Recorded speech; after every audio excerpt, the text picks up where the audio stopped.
Hey everyone, welcome back to Old Guy REI. In this episode of Work Van Confessions, I thought I would update y'all on what's going on in our portfolio. There have been a few things that I mentioned in the last two videos, I think. One was that we got a water shutoff notice for our property in Gary.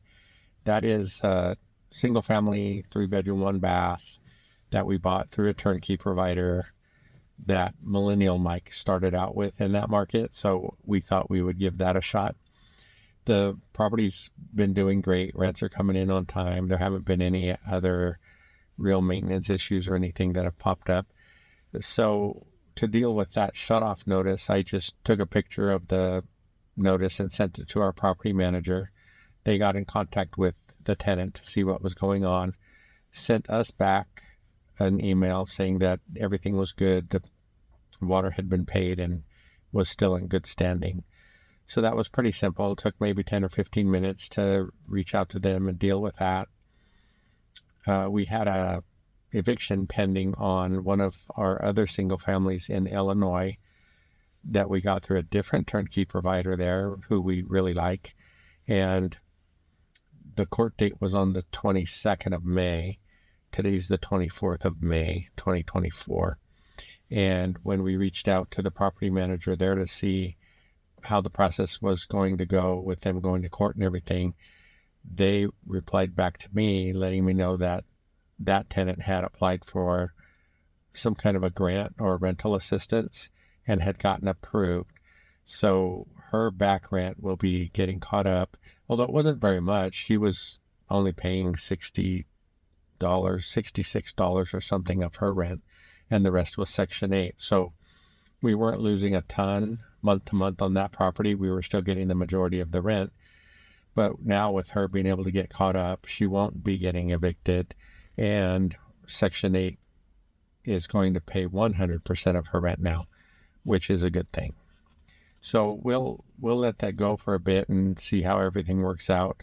We were getting the Section 8 portion of her rent in a timely fashion. It was usually deposited into our bank account by on the 15th of each month. So everything worked out there.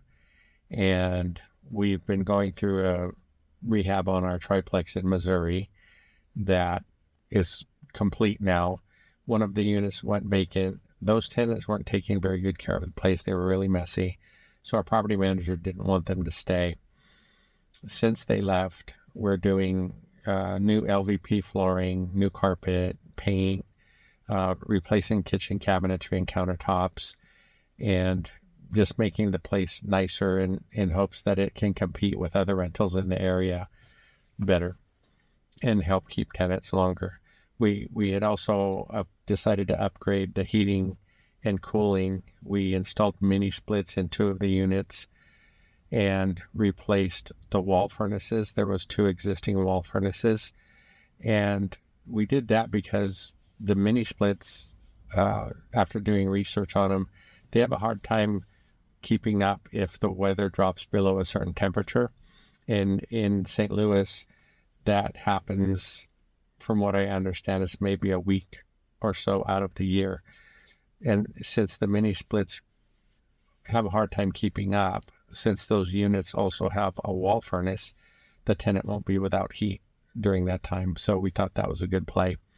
The whole thing's costing a bit. It's like $30,000, but once everything's done and the place gets filled again to capacity, it'll be cash flowing really nicely. So that's something we're looking forward to, because we've been it hasn't been full, all 3 units, for a while now, probably 2 or 3 months. So we're looking forward to getting that back up and running. We had switched over property management on our duplex in Milwaukee, and that's working out really well. I like the communication. There haven't been any major issues. One of the tenants was getting a little bit behind, and that property manager is working with her to get some help that she needs to get her back rent caught up. So I like the fact that they have programs that are available to help tenants before facing eviction or something like that. So that's a plus. We have the other rental single family in St. Louis that's still doing great. And that's all of our portfolio right now. A few other great things that happened this week. One was on our last Wednesday night Zoom call. It went for 4 hours, and I can't believe how awesome you guys all are, the ones that join us on Wednesdays, 6 p.m. Pacific. And we did have a special guest on with us. My friend Allie Boone popped in, and she hung out with us for the whole 4 hours.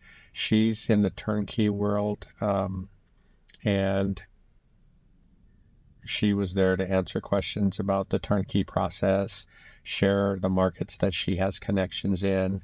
Right now, those are Cleveland, Detroit, and St. Louis.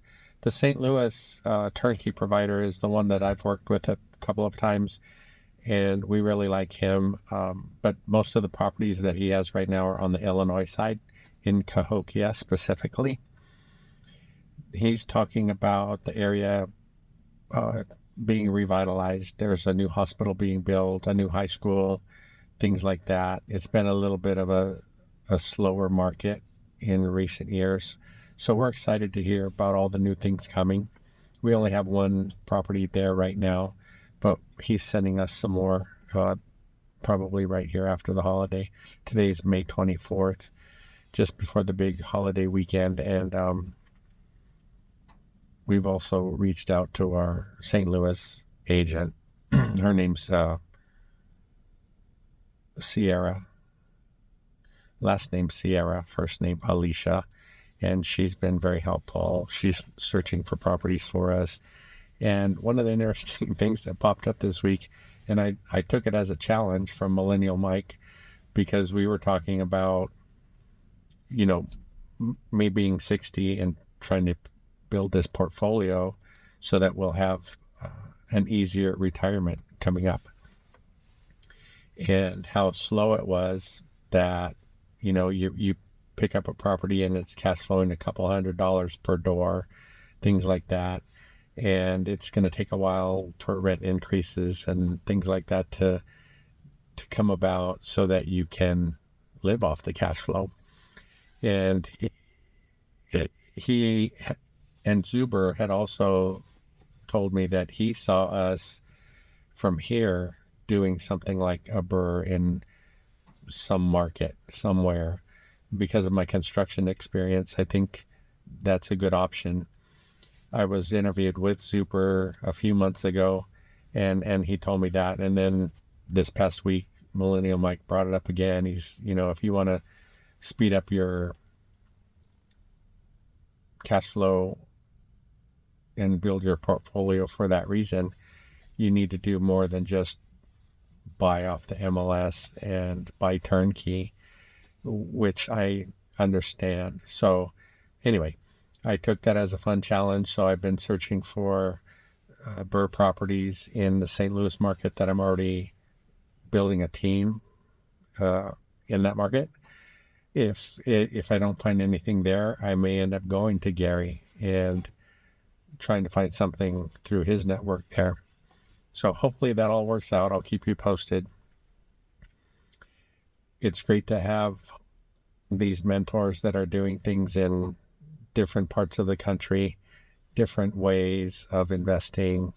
Like him, he's got a good thing going there, and he's gotten connections with contractors and agents and property managers there. So before diving into a different market where you don't have any of that, I would consider something like that first. I was listening to our friend, the financial firefighter, Mark Oshiro, this morning, and they were talking about team sports versus solo sports. And they were talking about that in a few different senses. And I was thinking about it as investing as a team sport with support and other players versus trying to do it on your own. I think you'll get a lot further if you're a team player per se, but that's a little bit different with investing. To me, it means getting involved with people that are doing things that you hope to do or that you aspire to do, and people that are doing it and being successful at it in their markets. There's so many different ways to invest, flipping, wholesaling, short-term, mid-term, long-term rentals. So one of the things that I had to figure out and settle on was my type of investing, because in the beginning I was all over the place and I was getting nowhere. You hear people having great success doing something and you think, I'll try that. I had to eliminate everything except long-term buy and hold. And when I decided on that, it helped us move forward a lot faster. So, they call it shiny object syndrome and butterfly syndrome and all kinds of different things. But once you settle in and just concentrate on one thing, you'll get further a lot faster. I guess for the last topic for today, I wanted to say that I was feeling a little bit, I don't know, I guess some people call it like imposter syndrome, because I was wondering, do I have any business doing this? And because I sometimes feel like I don't have too much to share, or I'm telling you all these things about our portfolio and they're not doing like fantastic. There are challenges on, most of our properties. So one thought I had this morning was, why would I want to tell anybody that if I'm trying to help them get started? But then I come to realize that at least you can learn from the mistakes we've made and not make them yourselves. So that'll speed up the process. It'll make it a little bit easier. And in all honesty, when I think about it, 3 of the properties that we have been doing pretty well.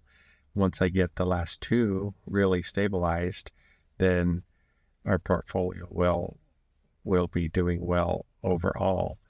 So I have to talk myself in and out of these feelings to keep moving forward. And you guys don't have to do it alone. I've always welcomed people to connect with me in the chat, shoot me your email. I've done phone calls with other friends, other investors that have watched these videos, and hopefully provided a little bit of help, and maybe a little bit of help that lessens the stress, of either getting started or something you're going through in your portfolio as well. So I just want to say that again. Drop me a message if you want to talk. I'm never too busy for a phone call, and we'll keep the videos coming. Thanks for joining me. I really appreciate it, and we'll catch you on the next video.